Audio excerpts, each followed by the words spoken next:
सम्राट Chaudhary chief minister नहीं है, वो चीफ मिनिस्टर है। सम्राट चौधरी चीफ मिनिस्टर नहीं है, वो चीफ मिनिस्टर है। बिहार के मुख्यमंत्री सम्राट चौधरी पर तेजस्वी यादव की विवादित टिप्पणी से सियासी माहौल गर्मा गया है। बंगला सिक्योरिटी के बाद तेजस्वी के बयान पर वार पलटवार का सिलसिला शुरू हो गया है। दरअसल लालू यादव और राबड़ी देवी की सिक्योरिटी में कटौती की गई है। इसके बाद दोनों ने अपनी सिक्योरिटी को वापस कर दिया। इसी से नाराज होकर तेजस्वी यादव ने जब सीएम सम्राट चौधरी पर निशाना साधा तो भाषा की मर्यादा की सीमा को भी लांघ दिया। तेजस्वी यादव ने कहा कि बिहार का खजाना खाली है, सरकार कोई काम नहीं कर रही है और सीएम सम्राट चौधरी जरूरी मुद्दों से ध्यान भटकाने के लिए ही इधर उधर की बात कर रहे हैं। जो राजनीति जो है सम्राट चौधरी जी की, ध्यान भटकाने के लिए इतना सोच है कि सुरक्षा ले लो, उस पर चर्चा कराओ।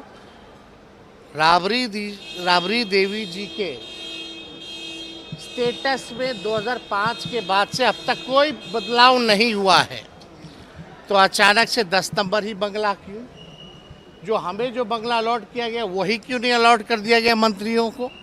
तो ये केवल न्यूज़ मीडिया में मैनेजमेंट बनाने के लिए, क्योंकि इनकी सरकार के पास पैसा नहीं है और ना इनमें विल पावर है कोई काम करने की। सम्राट चौधरी चीफ मिनिस्टर नहीं है, वो चीफ मिनिस्टर है। तेजस्वी यादव के बोल पर बीजेपी लाल हो गई है। बीजेपी नेताओं का कहना है कि तेजस्वी यादव नेता प्रतिपक्ष के पद को हल्का कर रहे हैं। वहीं सम्राट चौधरी के नेतृत्व में बिहार तरक्की कर रहा है। नेता प्रतिपक्ष संवैधानिक पद है, उसको हल्का मत कीजिए, उसकी गरिमा को बचाइए। उस पद पर रहने वाले एक से एक लोग रहे हैं। कर्पूरी ठाकुर जी रहे हैं, लालू जी रहे हैं, उनके पिता जी रहे हैं। अपने आप को क्यों छोटा कर रहे हैं ऐसी बातों को? अगर मुख्यमंत्री का एक संवैधानिक पद है और मुख्यमंत्री है। आप ठीक है विरोध में हैं तो नीचे मत गिरिए ना, कि दुनिया में जग हंसाई हो रही है। सम्राट चौधरी जी के नेतृत्व में आज बिहार लगातार नीतीश जी के किए हुए काम को आगे बढ़ा रहा है, तो जलन होना स्वाभाविक है। इन्हीं 2 दशकों के काम के कारण तो वो सत्ता से बराबर बाहर रहे, जनता का आशीर्वाद उनको नहीं मिला। अब सम्राट जी के नेतृत्व में और अच्छा काम हो रहा है और बेहतर तरीके से विकास की योजनाएं चल रही हैं। जो नीतीश जी के समय में सारा मॉडल तय हुआ था, जो अगले 5 साल तक जन सेवा के संकल्प लिए गए थे, उन संकल्पों को सम्राट चौधरी जी की सरकार पूर्ण कर रही है। तो इससे उनका चिड़चिड़ा होना, गुस्सा होना बहुत स्वाभाविक है। चूंकि हमारे ये एनडीए की सरकार सम्राट चौधरी जी के नेतृत्व में इसी तरह से काम करेगी, तो अभी तो किसी तरीके से विपक्ष की कुर्सी बच गई है और दहाई के अंक में है।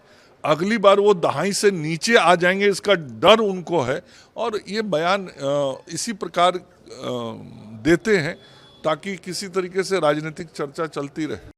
वहीं तेजस्वी यादव के बयान को जेडीयू ने जनादेश का अपमान बताया है। उन्होंने जनादेश का अपमान किया है। तेजस्वी यादव को शब्दों का मर्म समझ में नहीं आता है। जनता ने बहुत मुश्किल से नेता प्रतिपक्ष की उनकी कुर्सी बचा दी है। नहीं तो शायद ये जो नेता प्रतिपक्ष के तौर पर लंबे चौड़े वो बयान दे रहे हैं, ये भी उनके हाथ में नहीं होता। दूसरी तरफ बिहार के निवर्तमान मुख्यमंत्री नीतीश कुमार जी को जनता ने बिहार की सेवा का जनादेश दिया।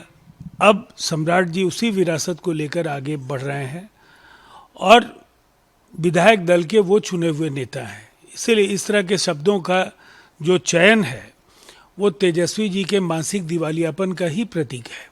तेजस्वी यादव के बयान से सियासत में उबाल है। बीजेपी से लेकर जेडीयू तक तेजस्वी यादव पर हमलावर है। कुल मिलाकर कहें तो नेताओं को एक दूसरे पर हमले करते वक्त भाषा की मर्यादा का ख्याल रखना चाहिए।